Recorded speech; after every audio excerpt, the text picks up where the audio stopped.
Welcome back to the Sprott Money News and SprottMoney.com Ask the Expert series, something we do every month, where we bring in a mover and shaker in the financial industry to find out what they think about what's going on in the world. I'm your host, Craig Hemke, and our guest here in the month of July is my old friend, Dave Kranzler. Dave runs a website. You can find it at Investment Research Dynamics. He's the author of a couple of different newsletters, the Short Sellers Journal, and also what might be most important to folks listening to us now, the Mining Stock Journal. So Dave, long track record, long history of working on Wall Street and managing money, and it's great to get his thoughts here in July. Dave, thanks for spending some time with me. Thanks for having me back on, Craig. It's good to be here. I would probably preface, my intro with the alleged expert. Dave, you're so old now. You're like a maven. You're up there with like Mr. Turk and Eric and the rest, because once you go past 60, the gray hair betrays you. Hey, and look, we've had a really good start to the month in the precious metals. Everybody watching us knows that. It's interesting how nobody wants it when prices are down, and then once prices start to rally, everybody wants to get their hands on some. Hey, conveniently timed to all of that, Monday the 17th marks the beginning of the Sprott Money summer sale. This is always about the biggest sale that Sprott Money has all year. So if you are looking to add to your stack, buy some metal, store some metal after you buy it, Sprott Money is the place to look. Go to sprottmoney.com or just pick up the phone and give them a call at 888-861-0775. Dave, we'll get to the mining stocks in a second. You can tell everybody about your service and how valuable it is. But I want to start by kind of picking your brain on where we stand from a monetary policy sense. The first half of this year has been a lot like the first half of 2010, the first half of 2018, which were other years where the Fed went from, rhetorically hawkish to cutting rates. And the first half of this year, the metals have traded a lot like they did in 2010 and 2018. So here we are now in July. I just want to get your thoughts on where you think we stand in all this. The data's gotten a little weaker. The inflation data has come down. Do you think the Fed is done or close to done, or what are your expectations going forward? Oh, that's a great question. There's a lot to unpack there, believe it or not.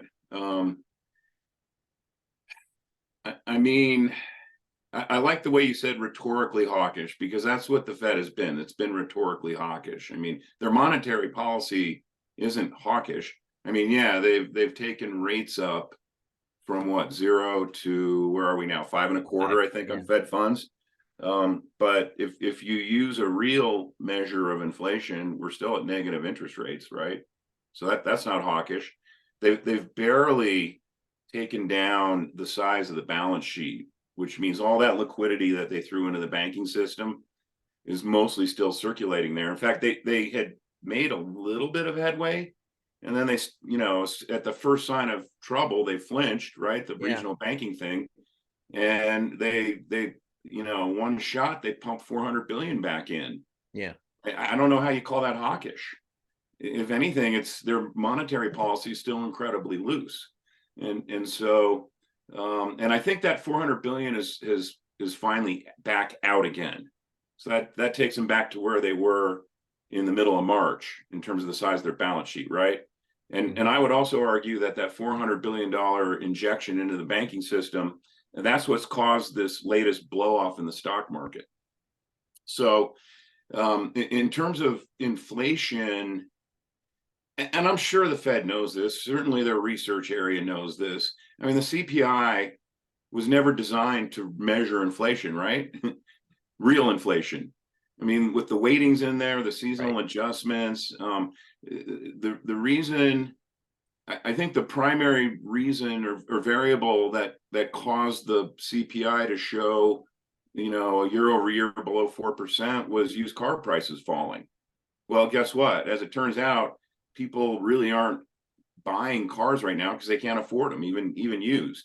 So I think if you just had an index that measured the things that people spend money on every day that they have to have in order to survive, right? So you're talking about food, energy, and not just gasoline, energy for your house, shelter.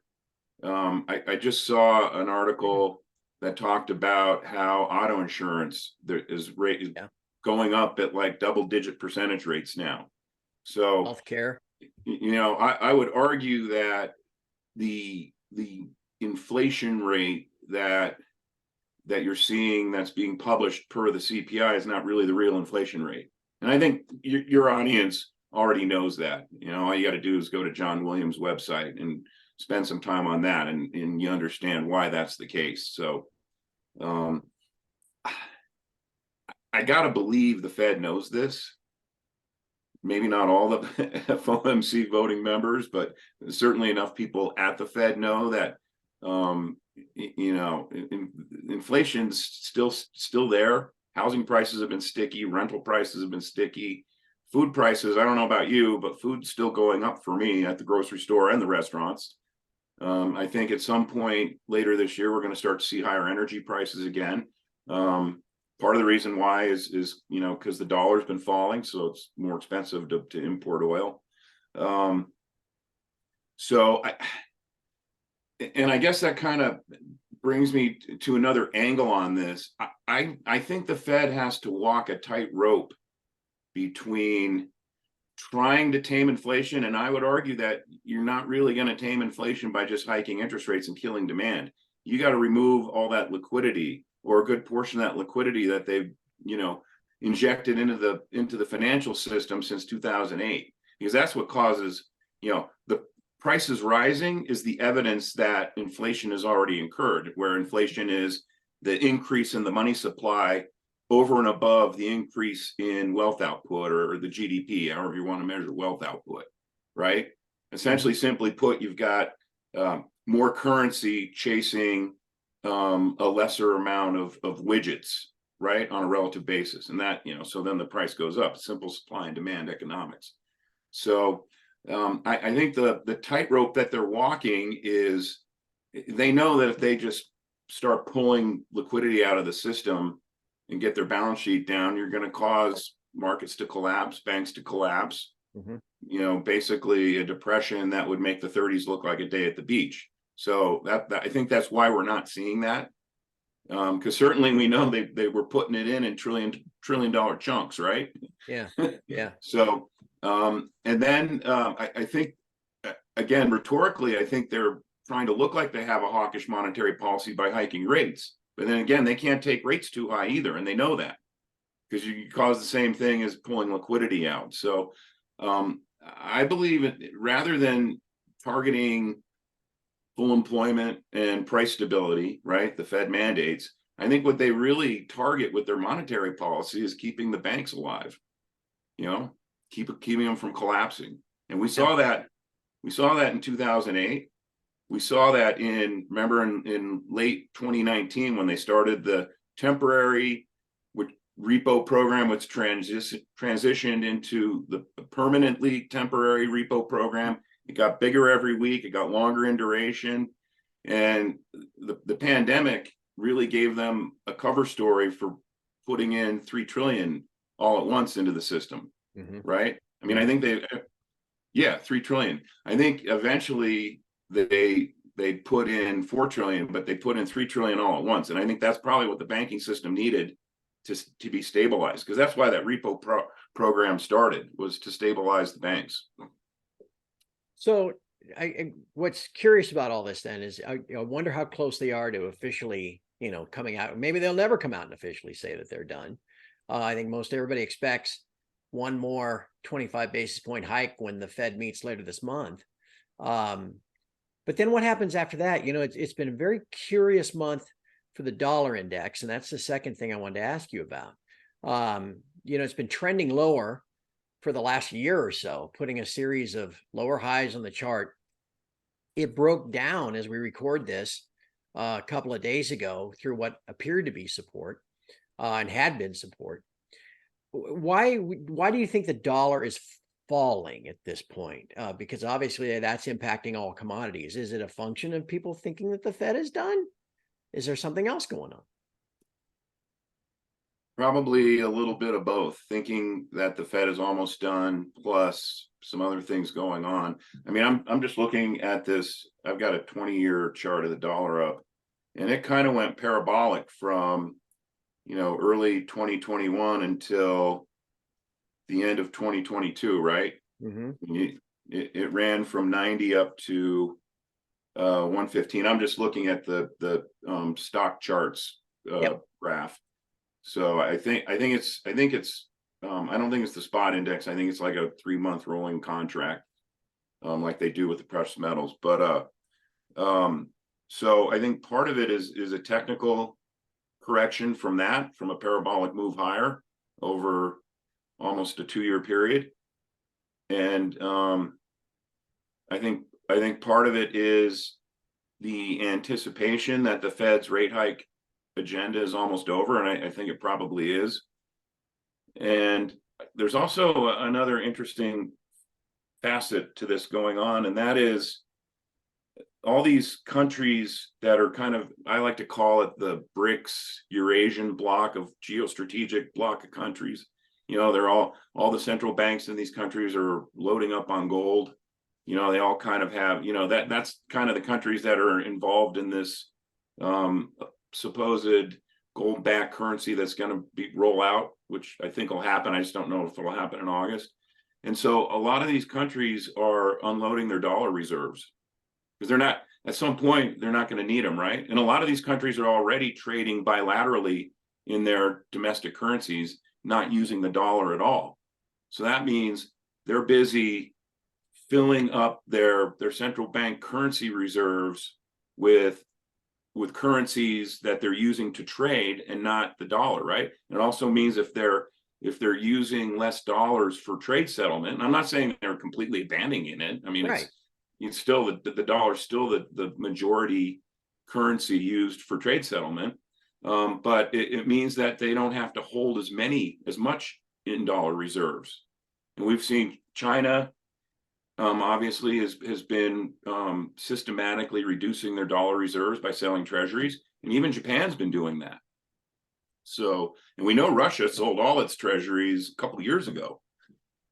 So I think there's starting to be these dollar reserves held at central banks, especially in the Eastern Hemisphere central banks and the some of the LatAm central banks. I think some of those dollars are being disgorged and they're floating around the system in the global financial system, and that's also pushing down the dollar a bit. So I think there's that aspect to it also. Yeah. And also just, hey, the Fed can't keep tightening down using interest rates because they're going to break something. And so that, when the Fed stops doing that, that's obviously bearish for the dollar. And I think we're seeing the anticipation of that in the chart. Well, it certainly wasn't fun to watch that dollar rally like it did last year. Or I remember the same percentage move back in 2014 also happened, and all the commodities went in the tank. Now, at least maybe we removed that headwind. The metals have begun to respond. How do you feel about them going further? Are there any levels you're watching? Do you feel confident just buying some more, adding to your stack here? Well, I was actually buying more when gold was below 1900 and silver was 2021 low 20s. Yeah. So I may buy some more here. I don't know. Because it's hard for me to pay these prices because I started buying this stuff when gold was at 300 and silver was at $5. So, but yeah, no, I think you don't own any, or you need to add. I would add here. My tenor on this has been that, and I actually write about it in the intro to my mining stock journal that'll be hopefully released later today if I can get it done. I will. But I give reasons why I think the precious metals have found a bottom.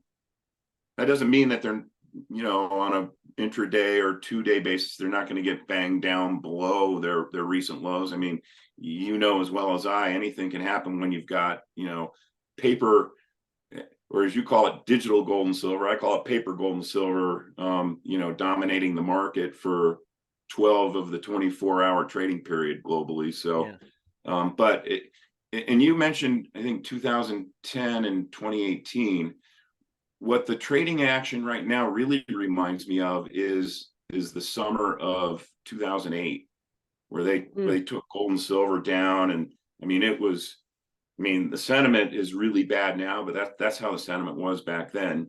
And it didn't bottom back then until late October. I think we're finding a bottom now. And, they've been able to get gold below 1900, but not for very long. And they've been able to get silver below 23, but not for very long. And when that happens, they both shoot right back up. Mm-hmm. And so, I think we could go sideways for, a while, 4 to 6 weeks or something like that. Because also, as you know, July can be a seasonally weak and slow period for the precious metals. But then we start getting into August and September, and the big seasonal Indian buying season kicks in. It makes it harder for them to push down using derivatives when India is hoovering physical gold hand over fist, right? Right. And it's not gold that is kept in COMEX or London vaults. It's gold that has to be shipped over to India for actual physical delivery, right? Mm-hmm. So I think, in conjunction with, the Fed eventually having to back off even more on its monetary policy, I don't know about necessarily cutting rates, but I don't think that needs to happen for the precious metals to really gain some upward steam. I think we're headed higher between now and the end of the year. And that, again, I hate to put price targets on it, but I don't know. I could see conservatively maybe 2,200 on gold and over 30 on silver, and maybe higher, maybe not quite that high. I don't know. Well, let's use that as a segue to the last question I have for you. A lot of folks watch these programs from Sprott Money. I used to do the things every week with Eric, and he would talk about mining shares. I know a lot of folks that own physical metal also like to make some additional fiat in the mining shares. That is your primary focus on a daily basis. Again, you go to investmentresearchdynamics.com and you can find the Mining Stock Journal. And for me, I think everybody needs as much independent, objective information as they can get. You don't want to be out there on your own trying to do this stuff unless you're really an expert. Dave, using your accumulated wisdom and expertise after all these years, what are just some basic tips that you could give mining investors, mining share investors, people that speculate on juniors and explorers? What are some things you've learned over the years that you could share with everybody? I think the most important thing is, and I see this a lot with my subscribers, because I get emails and I answer every email. And what happens is like I'll present an idea and they'll load up on it, all at once, and they don't leave themselves room for volatility and then the potential that they're not going to go straight up. So I think, especially with the mining stocks, because they're volatile, I think the most important thing is capital management, and don't pile in head first if you're just starting out, and if you have positions, don't go from, half full to 100% full all at once, kind of wade in slowly, because again, I don't know, when the run's going to start or how high it's going to go. I'm pretty confident it will start and it'll go pretty high. You're not going to time a bottom. Right. And so I would say, just buy a little bit. And if the price goes lower and you still like the story, that's part of the key is, and we're seeing it with the mining stocks now. The mining stocks, it feels like they're digging for China, and yet gold and silver are still at relatively high levels in the context of the last 20 years, right? Mm-hmm. And so the mining stocks have for sure way underperformed the metal over the last few years. And so in my opinion, they're fundamentally extremely cheap. And so you're you're going to make plenty of money, even if you don't, if you buy some now, may or may not be the bottom. If it goes lower and the story hasn't changed and the fundamentals haven't changed, add some more. That's why you keep cash in reserve, because at some point when these things take off, I mean, it's going to look like the tech stocks are looking right now, right? Yeah. You're just going to wake up and every day they're going to go higher and higher and higher, and I guess the other important point there is don't, and again, this is, just sound advice that everyone's heard before. Don't get too greedy. You're not, just like you're not going to find the bottom, you're not going to find the top. And so use trailing stops. I mean, my first go around when the miners ran from, and this was back in, call it early 2002 into, it was the spring of 2006. I mean, they had just a phenomenal run. To give you an example, when I first started in the sector, the Huey, the Amex Gold Bug Index, was like at 45. And it ran up to, like, I want to say, and this is off the top of my head, it might have run up to like 300 in that time period. Yeah. Yeah. And I'm like, this is going to keep going up. Right. It's going to 3,000. And guess what? In mid-May, and I remember because I was down in New Mexico, we took my parents to their 50th anniversary. We took them to Taos. And I'm sitting in a cafe late at night because it had internet, and the house we had rented didn't have internet. And it was around 11 at night, and I'm watching the futures because I was a really active futures trader back then.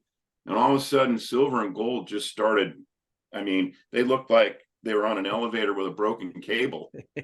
And I was like, oh no. Oh, no. And, I kept holding on thinking, this is going to turn around. Well, no. We went into, several months of a downtrend, and I gave back a lot of what I had made. So I guess my point here is make sure you use trailing stops, and don't make them too tight. But, if we have a nice run up in the sector and you put in, stop loss, say 20% below, just keep following it higher with a 20% stop loss. Because if you have a down day and, all of a sudden your positions are down 10%, you don't want to get shaken out of them. But if they're down 20%, they're probably going to go lower for a while. So take your money off the table and run. Yeah. The chart will show you that sometimes too. You get the exactly reversal and it goes, exactly. That usually kills the spec momentum for a while. Yep. Well, Dave, it's always fun to visit with you again. Make sure I got this right. Investment Research Dynamics, all one word, correct? That is correct. Once people get there, they can sign up for your newsletters, and hopefully that'll help them guide you the rest of the way through this year and next. I hope so. I'm sure some of my subscribers think I've led the sheep to slaughter, but believe it or not, I mean, I have, I started the newsletter in early 2016, and I bet at least 25% of my subscriber base is from 2018 or before. Yeah. So, and I get, sometimes longer term subscribers will cancel, and then like 6 months later, they're back. Yeah. So, well, and you do great work. And like I said, it's just in my opinion, if you're going to be in the sector, whether even if you're just stacking precious metal, you need as many independent, objective voices as you can, because the mainstream media is always going to lead you astray. They're always just going to be spouting whatever the narrative is, and they're never, under any circumstances, they're going to like gold except at the top. So, so find services like what Dave has, and use that as part of your full consideration for what you're doing. Dave, thank you so much for your time. It's been very valuable for everybody to hear what you've had to say. And just one more thing on the way out. Again, remember the Sprott summer sale starts on the 17th of July. So keep that in mind if you're looking for some great deals on adding to your stack. But then also help Sprott spread the news. The least you can do maybe is give them a like or a subscribe on whichever channel that you're watching this, because that helps them cast a wider net. It helps with what they call search engine optimization, all that kind of stuff. So help them out. Thank them for providing this content. That's about the easiest, simplest thing you can do. And we very much appreciate your time and attention. Dave, thanks so much for your time and attention. It's been great visiting with you. Hey, it's great to be back on here again. I appreciate you inviting me. And from all of us here at Sprott Money News, sprottmoney.com, thanks for watching. We'll have some more stuff for you in a couple of weeks.